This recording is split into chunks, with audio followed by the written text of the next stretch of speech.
Hello everybody, welcome once again to goldenpaints.com. We are live here on Facebook and YouTube today, and we're going to go over once again one of my favorite subject matters is pouring acrylics, and we're doing a special series this month. You'll see different platforms and different areas. We're going to be talking about iridescent pours, and we're going to be talking about iridescent paints, and Williamsburg got some great things set up for us, core modern watercolors. So keep these things ready because there's going to be a lot of fun stuff happening. And I ended the year with the last video. As far as I know, this is the first video, at least for our department. I think Stacy Rosendi did one earlier, right? So we are going to get started. I've got so much stuff to talk about. Happy New Year. Thank you. Great. Everybody's doing good. Just looking at some of the chats. Fantastic. Everybody's coming on in. Hello from Istanbul. Thank you. It's a little bit of a travel, but you're always welcome to come here if you want to. So, okay, so we're going to get started here real quick. So for those people coming in, keep saying hi. We've got Scott Bennett, who is going to be answering questions on our Facebook stream. For those of you that are in the YouTube right now, please feel free to either leave comments at that video, or also I would recommend go to help@goldenpaints.com. If you're in North America, you can give us a call at 1-800-959-6543, and we'll be happy to answer any questions for you. So for today, we're going to be doing iridescent pours. And of course, we have our color pouring medium matte, we have our color pouring medium gloss, and both of these can be used with iridescent and interference colors. You've probably seen some of our videos where we have a lot of other information.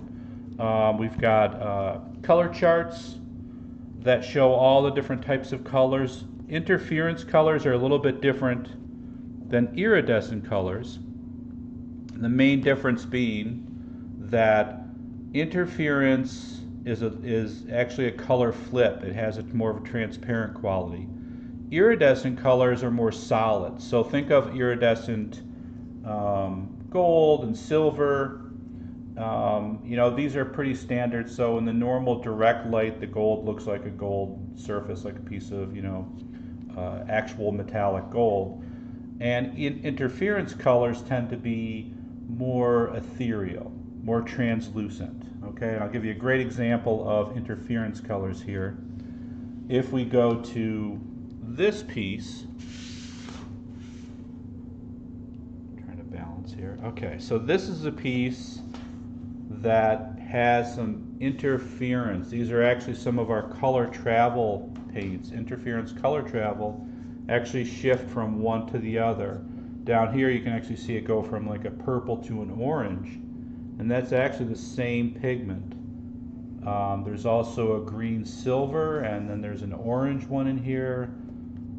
Beautiful color, transparent colors, and when you get to a more solid color in gold, it tends to be quite strong. Here's a decent example of the iridescent bright gold, which is more solid. Okay, and you can see right here there's some bubbles that traveled along. So we're going to talk about trying to get uniform layers, but these are more solid. This looks like basically a piece of gold foil, gold leaf. Now I did one that actually has both. This is a technique we're going to be doing today, or at least somewhere's in there. We have a couple of colors that were put wet into wet onto a layer of the medium. This is the gloss medium, of course. And you can see you get a really beautiful chatoyance, is what it's called, the official name. But you can see when you work with a wet medium, you can get this really beautiful wispy layer of material, and it has a very beautiful pearlescent effect. Okay, I'm sure Scott Bennett will be more than happy to put up some of our information, our tech sheet about iridescence and interference colors on Facebook. He's very good. He's probably already done it. But you can see you can get some very different effects. This one's the iridescent pearl, and that has a very soft but very solid look to it. Okay. Once again, we'll go back. I did several of these pieces this week to get ready, and you can see it's very glossy, and you can get some really beautiful effects. Here's another one that wasn't so aggressively flowing off the surface. You see that purple violet-y color. Okay, so you don't have to make them always really strong and intense. So one of the things that Stacy Rosendi showed in her more recent video was that you can do very soft, ethereal, very subtle. I don't know why I'm using that word today a lot, but I am. But you can see it's just kind of barely there, almost hard to pick up, and that's what makes these colors so beautiful. And these are really in person, you get some really amazing effects. Now this one's a very soft one, and then we can go to very dramatic ones as well. This one actually is done in a layer of blue. This is a base blue. I think it's just a mix of phthalo blue and white, and some of the color pouring medium gloss. Okay. Now with this, you can see that I'm going to show a couple things here. There's a spot right here. This piece has been sitting around for a little bit. It's been stuffed into a shelf. When you get a little bit of a blemish like this, it's okay when this happens. You can always put another coat of a medium. You can put some varnish on there. These products will hold up to having an epoxy clear going on top of them. Automotive urethanes, lacquers, polyurethanes. So you can actually get a much higher gloss. We've even used things like Renaissance wax, and that will increase the shine. Gloss on top of these products will not impact, they'll only enhance that shimmer. Okay? But wet into wet, you get some really beautiful color movement, and it doesn't take a whole lot of kind of being off level for these things to flow. Okay? So, you know, we're going to have some fun today. I've done tons of this type of stuff, so please be looking for those links. We're going to talk about all that type of stuff. But I thought I would start off with some of the differences between the iridescent, or I'm sorry, the gloss and the matte. This one actually has both on the same panel. So I'm going to try to show this. You know, one of the difficulties is that iridescence and interference colors, anybody that's out there that's tried to shoot some of their artwork that has these types of pigments, is it can be really tricky to capture the flip, okay?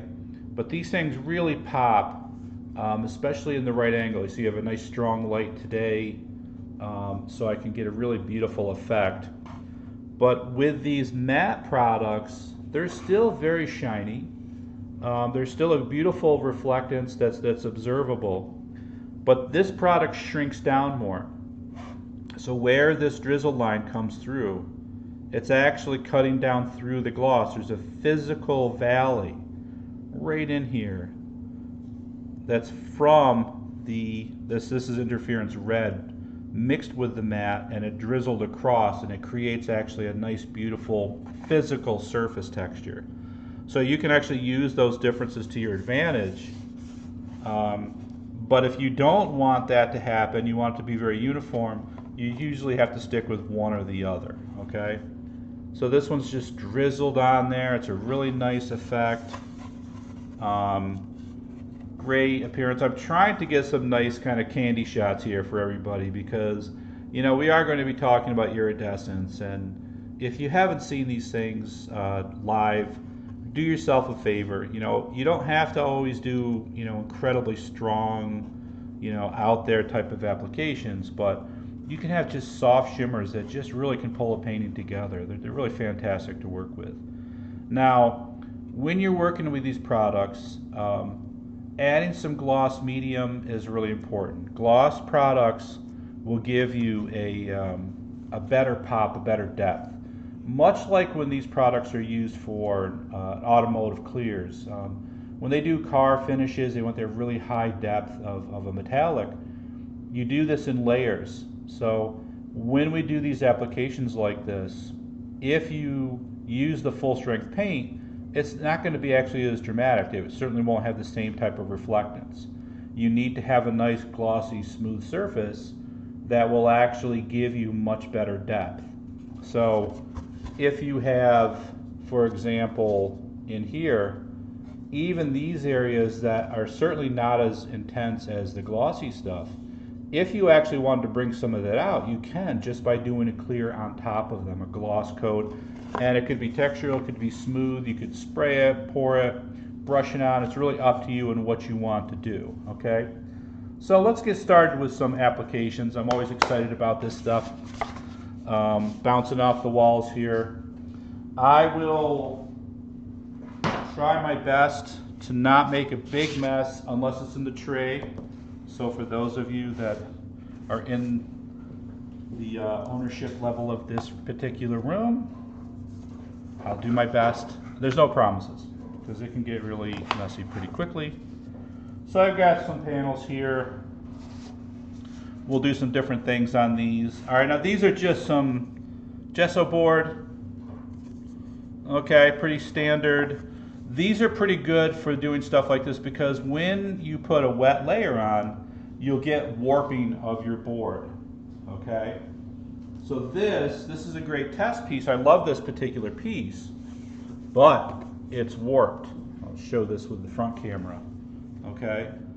There's a curve because this board is basically cardboard with a little bit of kind of really thin canvas material on there. So you know, you don't want to use this type of stuff for actual artwork. It's really for testing because you can do some beautiful work like that and you won't be able to save it, okay? So when we do these, I've got several mixes. This is the iridescent bright gold, and I've mixed this already with the color pouring medium gloss. And this is important because if I don't do that, you'll get a lot of bubbles. And I've got plenty of examples of lots of bubbles. Here's one that I'll show you. It's probably going to be a little blurry. It's a little higher than it's supposed to be here. But there's bubbles right in here. And that's because when you do these mixes, you have to let them sit. I like to go at least overnight. Okay?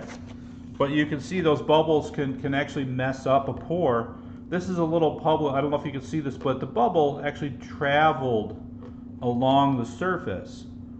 So if you want uniform stuff, you've got to keep everything nice and flat. You've got to reduce movement. You've got to be, you know, really as careful as possible here. Now you can see I'm using my very amazing high-tech tool here, which is a plastic spoon. I do reuse these. Typically, as long as you wash them off and clean them, you can use them over and over again. But spoons are nice because not only are they great for stirring and getting in there, but I can also use this as my applicator tool.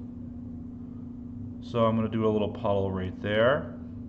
Now what I'm going to do today is I'm going to actually just do a solid color so that if you want to represent like a gold leaf, this is the bright gold that actually was matched to a 24 karat gold leaf, believe it or not, many years ago.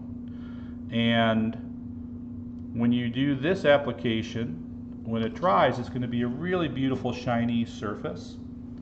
As you can see here, has a great effect. So the more uniform that you can get this stuff on, the more believable that it's a piece of actual gold there, or at least will give it the appearance of that. So I'm going to do this one. This is going to be a messy one. I'm going to go right off the edge here as I work. And what I'm doing is, this is a technique I like to call stretching the paint. Okay? When you do this, you're gonna, you know, make a little bit more of a mess. You're gonna waste a little more product. Okay? But you can look. So if you see this application, I can cover this right over the edge. Let me come right in here. I get told I'm not making a big enough mess when I'm doing these, that people are at home in their studio saying my studio is a wreck. I don't know why you don't have a nice clean finish. why don't you have a huge mess in here? So we'll try to abide by that today. So plan for a mess, have plastic down, okay? You can see what I'm doing here is I'm using gravity to flow the product on. I don't know how much you can see, but you can actually see the product flowing. There's a little ridge, and you can simply go right to the very edge like that. Well, didn't mess it up. Reconnection successful. We have a little bump here, so that's the way it goes. We'll keep going. Hopefully we didn't miss too much of the conversation. But this is to answer Antonio's question. Look how liquid this product is. All right? This is the gloss product. Color poured medium gloss is meant to be very liquid and will have that effect. It's gonna roll right into that gold panel, okay? Now the other one is the matte product, the color pouring medium matte. And, okay, I have to bite the ball. These plastic trays are really nice, by the way, because we can peel this right off. So you won't glue it like you would to a normal tabletop, okay? So with the matte product, you can see this stuff is more viscous. See how it's drizzling out? And that's actually a good thing in terms of the technique, by the way. Drizzling allows for more of a texture. It allows for doing techniques in line with your striated color effects. And I can actually put that gloss product right on top, or I could go with the matte. I can even do vice versa. Really, you can have fun with these, and you can have different types of sheens going on that really add a lot of interest to the piece. Sandy Bacon's out there. My mom's out there. Everything's going well. So, there's a couple of things. You'll see that this gloss product is much milkier. Okay, this one's a little more translucent than matte product. So, when you work with these, one of the things that is important is that you understand what these things are going to look like when they dry. That's more important than what they look like when they're wet. So this particular color here is going to dry to this thing. So I made a little test piece. This is the iridescent copper. And you can see the copper is actually very opaque and it keeps that banding. Here's a mixture. This is what happens when you don't stir it up. Okay, so when you got your mixtures, you typically have to stir them till they're homogeneous, or you'll get a lot of weirdness because of the differences. Okay, but this allows you to check your mixtures before you use them. I love this one here. This is the Interference Violet. Okay, and it's mixed with some of the Violet Deep regular paint. And then you mix that with the gloss medium. In fact, that's one here. And we're going to bring that one right in as well. So this is the gloss product. Now you see how this one here, look, it's kind of dissipated in. So it's going to be a really beautiful soft edge right there. I'm going to get another piece. And what I wanted to show too is you put that little swatch on the lid. Okay? Scott Bennett's really great for doing this. So he knows what the mixture is going to be when it's dry, okay? So this mixture here that we're doing, this is about 90% or so is going to be the color pouring medium gloss, and it's got about 10% color, okay? So about a 9-to-1 or a 10-to-1. The more medium, the more translucent, okay? So when I go to put this on here, the gloss product, I get a nice clean edge. Okay, I'm going to go right back to this gold again.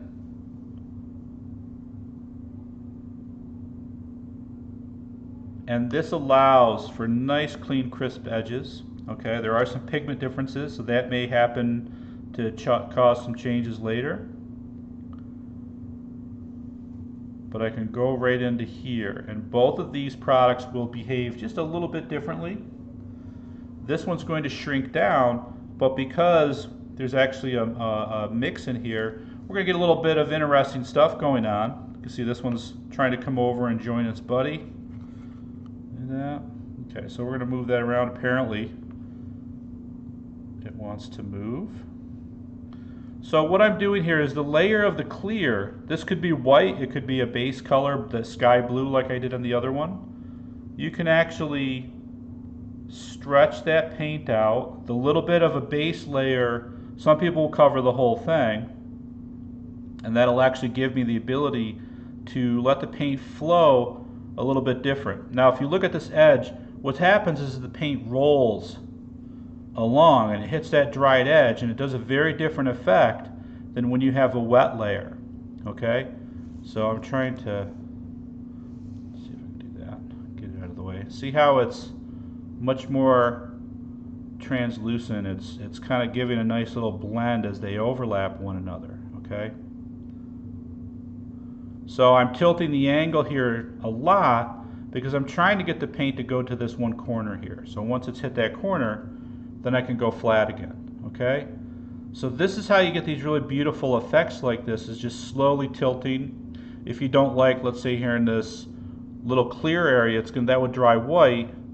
I can tilt it some more until it flows off of the piece, but of course that will also change what's happening. So we got a really nice beautiful effect. This thing's going to have a great edge right here where the purple or the violet meets that gold, and we'll get some great stuff that's going to happen along the way. We should have some really beautiful iridescent effects. Should be quite nice. Okay. Now, this one I'm going to hopefully move out of the way without making too big of a mess. Okay. Now I'm going to show something really quick here. Thank you so much. So when we do our iridescent colors and interference colors, and we do gloss and matte, it gets a little confusing, but again, the more that you check these things out early, you can really get an idea of what these things will look like when they dry. This one is the vat orange, fluid vat orange, and it's mixed with the color pouring medium matte. I usually will go about 10-to-1 if I'm starting off. I don't really know how strong I want it to be. If this was too strong, if I wanted a little bit more translucent, a little bit lighter of a color, I might go as far as 20-to-1 or even 30-to-1, depending on what I'm trying to make. There's no right or wrong, but you've got to do the homework to see what the color is going to look like. This is a beautiful kind of tomatoey reddish orange. This is our Quin red, and inside of here, it's been mixed with a little bit of the interference gold. Okay. Scott Bennett says that looks like my messy handwriting. I just did these this morning, Scott, so I know it's mine. But great minds think alike and probably draw and write the same, right? That's why doctors always scribble everything. They can all understand things. Now another thing here, this one sat around for a while. You can see the gold at the bottom. All right. Now that could be something that we can do something really interesting. All right. I'm going to show something really quick here. So many panels, okay? So much fun stuff to do today. If I have iridescent stainless steel, okay? So this is iridescent stainless steel with a layer of the gloss. So I did the gloss first, and then I did the iridescent stainless steel. Okay, so if you guys like to see this stuff, let me show you some things here. Okay, so we're gonna do this right now. All right, so I've got another board. This is a piece of foam core that's been painted. All right, I made a little bit of a taped edge, and that lip will keep things in there for me. So I'm going to pour a nice layer of the gloss. We're going to stretch it out.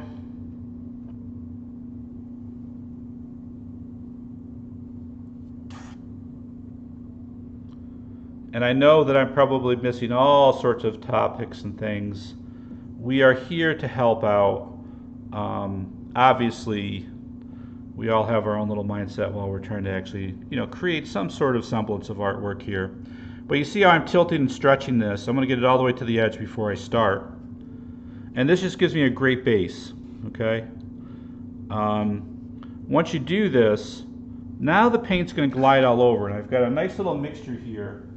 This is the stainless steel coarse. This is real stainless steel. And I just made this, I think 2 days ago, and you can see it's actually settled right down to the bottom, okay? So if you see that in the bottom like that, you got to make sure that you take your time, try to mix that stuff back in, okay?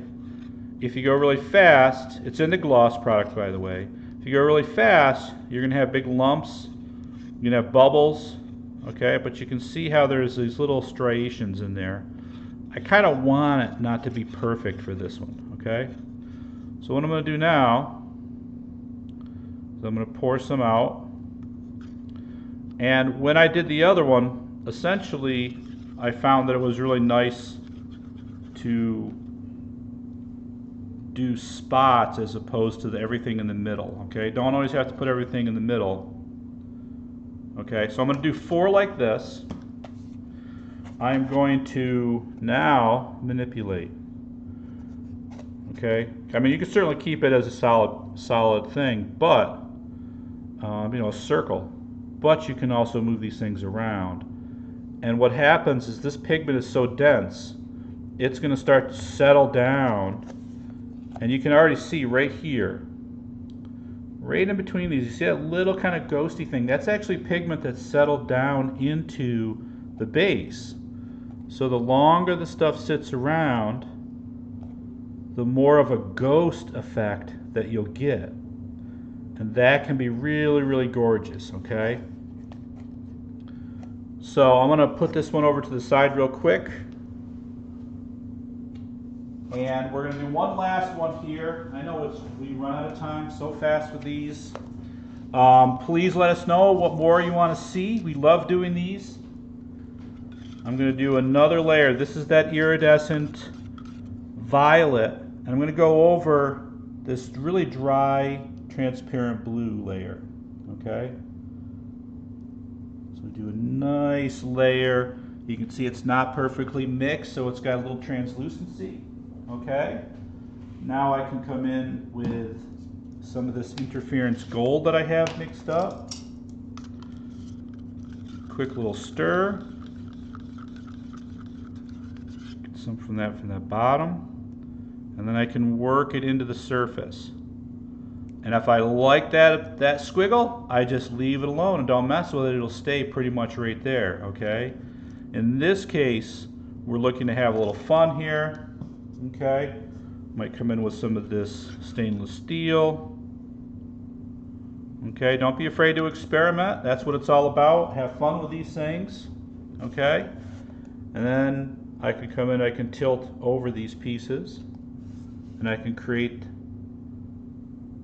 nice little bands of color. And the more that you manipulate it, the harder it is to figure out how you actually apply it. So as an artist, this is kind of the way that you create these soft effects that there's no way that you could just do with a brush, okay? And then as it sits, the different pigments will do different things here on the surface. So, as you can see, these iridescents, there's no real true right or wrong here. It's about experimenting. It's really, really important. Do that testing, okay? So, with these paints, today what I did is use the fluid paints with our color pouring mediums. We have the gloss and we have the matte, okay? You can mix those together to get the different effects. When you're working with doing pours, just make sure that you realize that you have to do the experiment. You got to put the time in. You've got to practice, keep good notes, you know, and really just have fun with trying different things. That's how you create some new things. You're welcome, Antonio. Again, we're here to help out here at Golden. We love to work with artists. We love to, you know, have you challenge, you know, us with new techniques or new projects that you're working on, okay? So anything like this, if you saw something today, you saw something that you'd like to try to replicate out there, you want to try to make Aurora Borealis, you know, anything you want, we can probably try to figure a way to make those things at least some starting points for you so that you're not wasting your time and you're not wasting a valuable product. So once again, this is Mike Townsend from Golden Artist Colors. Let us know what we can do for you, and I really enjoyed it. It always is too short. I'll see you very soon on the very next one. Okay.